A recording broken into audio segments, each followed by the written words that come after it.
మరిగే నీటిలో ఇది ఒక్కటి వేస్తే చాలండి. బన్స్ చాలా స్పాంజీగా చాలా సాఫ్ట్గా అయితే వస్తాయండి ఈ బన్స్ అయితే.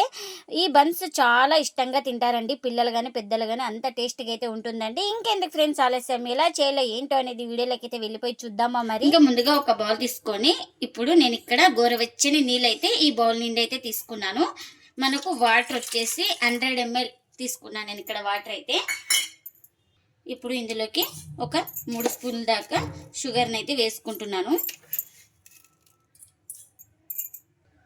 మనం ఈ స్పూన్తో షుగర్ అయితే తీసుకున్నాం కదా 3 స్పూన్ల దాకా. ఇదే స్పూన్తోన ఈస్ట్ అయితే తీసుకున్నానండి 1 స్పూన్ దాకా. నేను ఇక్కడ డ్రై ఈస్ట్ అయితే తీసుకున్నాను. ఇంకా ఇలా ఈస్ట్ షుగర్ వేసేసుకొని బాగా కలిపేసుకుందాం. చూడండి ఇలా మొత్తం బాగా కలిపేసుకున్నాం కదా. ఇంకా ఇప్పుడు ప్లేట్ అయితే పెట్టేసుకొని ఒక 10 నిమిషాలు అయితే పక్కన పెట్టేసుకోవాలి. నేను ఇక్కడ డ్రై ఈస్ట్ అయితే తీసుకున్నాను. ఇది నానడానికి 10 నుంచి 15 నిమిషాలు అయితే టైం పడుతుంది మనకు. ఇంకా ఇప్పుడు 10 నిమిషాల తర్వాత అయితే చూపిస్తున్నాను. చూడండి ఈస్ట్ అయితే ఎలా పొంగిందో మనకు ఈస్ట్ వేయడం వల్ల. ఇంక ఇప్పుడు దీన్ని పక్కన పెట్టేసుకుందాం. ఇంకా ముందుగా ఒక బౌల్ అయితే తీసుకొని ఇప్పుడు అందులోకి స్ట్రైనర్ అయితే పెడుతున్నాను. ఇప్పుడు ఇందులోకి మైదా అయితే వేసుకోవాలి. ఒక చిటికెడు సాల్ట్ అయితే వేసుకోవాలి. ఇంకా నేను ఇక్కడ పింక్ సాల్ట్ ఉంటే పింక్ సాల్టే వేసుకున్నాను. ఇంకా మొత్తం ఇప్పుడు పిండిని అయితే జల్లించుకోవాలి. ఇంక ఇప్పుడు ఇలా జల్లించుకున్నాం కదా. ఇంక ఇప్పుడు ఈ ఈస్ట్ని అయితే ఇందులోకి వేస్తున్నాను. ఇంక ఇప్పుడు పిండి మొత్తాన్ని బాగా కలిపేసుకోవాలి. ఈస్ట్ వేసుకున్న తర్వాత మనకు పిండి ఏమైనా తక్కువ అనిపిస్తే ఇంకా కొంచెం వేసుకోవాలి పిండిని అయితే.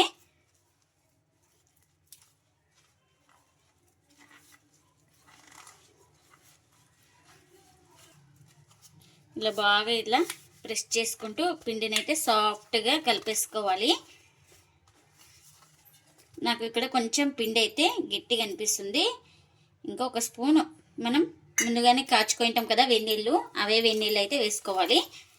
ఇంకా 1 స్పూన్ దాకా వెన్నీళ్ళు అయితే వేసుకొని పిండి మొత్తాన్ని ఇలా సాఫ్ట్గా కలిపేసుకుందాం. ఇంకా నేను ఇలా బండపైన పెట్టేసుకున్నాను. ఇలా బండపైన పెట్టేసుకొని బాగా మనం ఒక 5 నిమిషాల పాటు బాగా ఇలా స్మాష్ చేసుకోవాలి. ఎంత స్మాష్ చేస్తే అంత సాఫ్ట్గా అయితే వస్తుంది మనకు. చూడండి ఇక్కడ చూపిస్తున్నాను కదా, ఈ విధంగా మనం బాగా ప్రెస్ చేసుకుంటూ బాగా పిండిని అయితే కలిపేసుకోవాలి. ఇది మణికట్టు అంటారు కదా, ఇక్కడ నుంచి బాగా ఇలా చూపిస్తున్నాం కదా, ఇలా వీడియోలో చూపిస్తున్నట్టు మనం ఇలా స్మాష్ చేసుకోవాలి బాగా. ఇంకా పిండిని అయితే బాగా సాఫ్ట్గా అయితే కలిపేసుకున్నాను కదా. ఇప్పుడు 1 స్పూన్ నెయ్యి అయితే వేసుకోవాలి.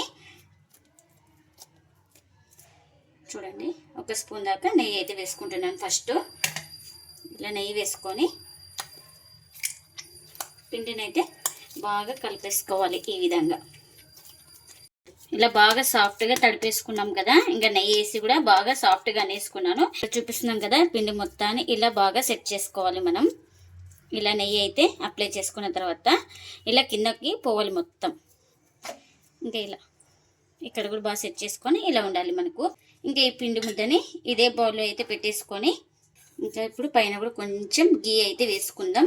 మీరు గీ ప్లేస్లో బటర్ కానీ నూనె కానీ ఏదైనా వేసుకోవచ్చండి. గీ లేకపోతే మనం ఇంకా పైన కూడా నెయ్యి అప్లై చేసుకున్న తర్వాత ఇలాంటి ప్లేట్ అయితే పెట్టేసుకోవాలి. మనకి ఎందుకంటే పొంగుతుంది కాబట్టి మనకు ఇలా ప్లేట్ అయితే కవర్ చేసుకొని 1 అవర్ అయితే పక్కన పెట్టేసుకోవాలి. ఎంత అంటే అంత సాఫ్ట్గా వస్తాయండి. ఇంకా ఒక 1 అవర్ తర్వాత అయితే చూపిస్తున్నాను మీకు. చూడండి ఎంత బాగా పొంగిందో మనకు ఈస్ట్ వేయడం వల్ల. ఇప్పుడు ఈ పిండిని ఇలా అనేసుకుందామండి.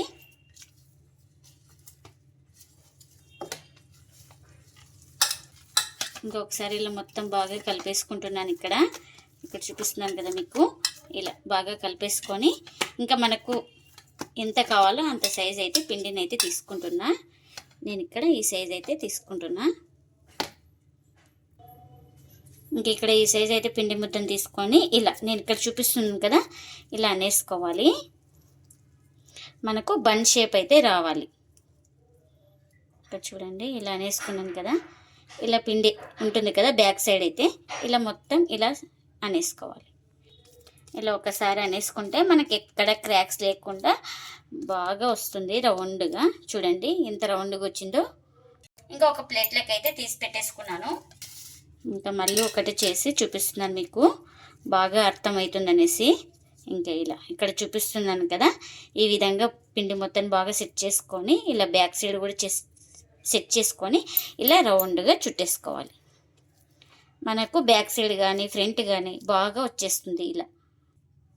ఇప్పుడు దీన్ని కూడా దీంట్లోకి పెట్టేస్తున్నా. మనకు ఎన్ని అయితే అన్ని సేమ్ ఇలానే చేసి పెట్టేసుకోవాలి. నేను బన్స్ వచ్చేసి ఇడ్లీ ప్లేట్లో అయితే పెట్టేస్తున్నాను. ఇంక ఇప్పుడు ఇడ్లీ ప్లేట్స్కి కొంచెం నెయ్యి అయితే అప్లై చేసుకోవాలి ఇలా బ్రష్ తోటి.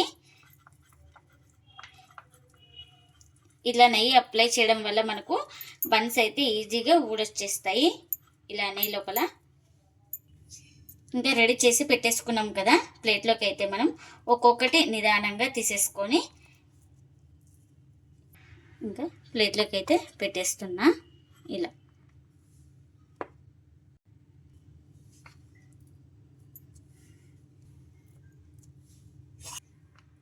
ఇంకా ఇలా పెట్టేసుకున్న తర్వాత మనం వీటిని లైట్గా ఇలా ప్రెస్ చేసుకోవాలి. ఇలా లైట్గా అంటే ఎక్కువ ప్రెస్ చేయకూడదు, మామూలు అలా లైట్గా.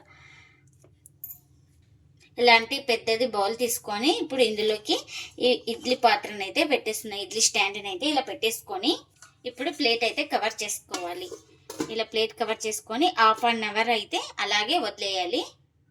ఇంకా ఇప్పుడు ఒక 1/2 అవర్ తర్వాత అయితే చూడండి బన్స్ అయితే మనకు ఎలా పొంగాయో. ఇంకా ఈ బన్స్కి ఇప్పుడు మనం పాలు అయితే అప్లై చేసుకోవాలి. ఇలా చేయితోటి అప్లై చేస్తున్నాను నేను ఇక్కడ.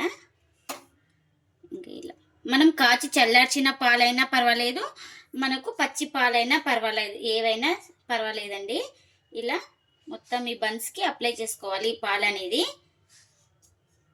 మనకు పాలు అప్లై చేయడం వల్ల సాఫ్ట్గా వస్తాయి బన్స్ అయితే. మీరు ఇక్కడ పాల ప్లేస్లో నెయ్యి కానీ ఆయిల్ కానీ బటర్ కానీ ఏదైనా అప్లై చేసుకోవచ్చండి. నేను ఇక్కడ పాలు అయితే అప్లై చేస్తున్నా, ఏది అప్లై చేసుకున్నా పర్వాలేదు మనకు. ఇంకా నేను ఫ్రీ హీట్ చేసుకోవడానికి ఒక కడాయి అయితే పెట్టేసుకున్నాను, అలాగే స్టాండ్ కూడా పెట్టేసుకున్నాను లోపల. ఇంకా ఒక 10 నిమిషాలు అయితే ఫ్రీ హీట్ అయితే చేసుకున్నాను. ఇలా ఫ్రీ హీట్ చేసుకున్న తర్వాత మనం ఈ బన్స్ అయితే పెట్టేసుకుందాం. ఇలా పెట్టేసుకున్న తర్వాత ఇంకా ప్లేట్ అయితే కవర్ చేసేసుకొని ఎక్కడ గాలి పోకుండా ఇవి బేక్ చేసుకోవడానికి 25 to 30 మినిట్స్ అయితే టైం అయితే పడుతుంది మనకు. మనం లో ఫ్లేమ్లోనే పెట్టేసుకోవాలండి. ఇంకా మీకు ఒక 1/2 అవర్ తర్వాత అయితే నేను చూపిస్తున్నాను. చూడండి ఇలా బాగా పైన కూడా కలర్ అయితే వచ్చింది కదా మనకు. ఈ బన్స్ అయితే రెడీ అయిపోయినాయి. ఇంకా స్టవ్ అయితే ఆఫ్ చేసుకొని ఈ వేడి మీద ఉన్నప్పుడే కొంచెం నెయ్యి అయితే అప్లై చేసుకోవాలి. మనం ఇలా నెయ్యి అప్లై చేసుకొని బాగా మనం పూర్తిగా చల్లారనివ్వాలి. ఇలా నెయ్యి అప్లై చేయడం వల్ల మంచి కలర్ అయితే వచ్చేస్తుంది మనకు ఈ బన్స్ అయితే. ఒక బౌల్ తీసుకొని ఇప్పుడు ఇందులోకి ఈ బన్స్ ప్లేట్ అయితే పెట్టేసుకుంటున్నాను. ఇంకా వీటిని మీద అయితే ఒక నాప్కిన్ అయితే పెట్టేసుకొని వీటిని పూర్తిగా చల్లారనివ్వాలి. ఇంకా వీటిని చల్లారిన తర్వాత అయితే చూపిస్తున్నాను మీకు. చూడండి బన్స్ అయితే కొంచెం కలర్ కూడా చేంజ్ అయింది కదా. ఇప్పుడు చాక్ అయితే తీసుకొని ఇలా ఇక్కడ చూపిస్తున్నాను కదా, ఈ విధంగా ఇలా కొంచెం ఇలా అనేసుకుంటే ఈజీగా మనకు ఊడొచ్చేస్తుంది బన్స్ అయితే. చూడండి చాలా సాఫ్ట్గా ఉన్నాయి చూడండి బన్స్ అయితే మనకు. మన ఇంట్లోనే ఎంతో ఈజీగా ఎంతో టేస్టీగా బన్స్ అయితే చేసుకోవచ్చండి. మన ఇంట్లో ఈస్ట్ ఉంటే చాలు, బన్స్ అయితే చాలా ఈజీగా బేకరీ స్టైల్లో అయితే చాలా ఈజీగా చేసుకోవచ్చు. అంత టేస్టీగా అంత సాఫ్ట్గా అయితే ఉంటాయండి బన్స్ అయితే మనకు. చాలా సాఫ్ట్గా చాలా టేస్టీగా అయితే ఉంటాయండి. పిల్లలకు కూడా బాగా నచ్చుతాయండి ఈ బన్స్ అయితే. మనం టీ టైంలో కూడా బన్స్ అయితే ఈజీగా తినేయచ్చు, చాలా బాగుంటాయండి. చూడండి ఎంత సాఫ్ట్గా ఉందో బన్ అయితే మనకు. చూడండి ఇలా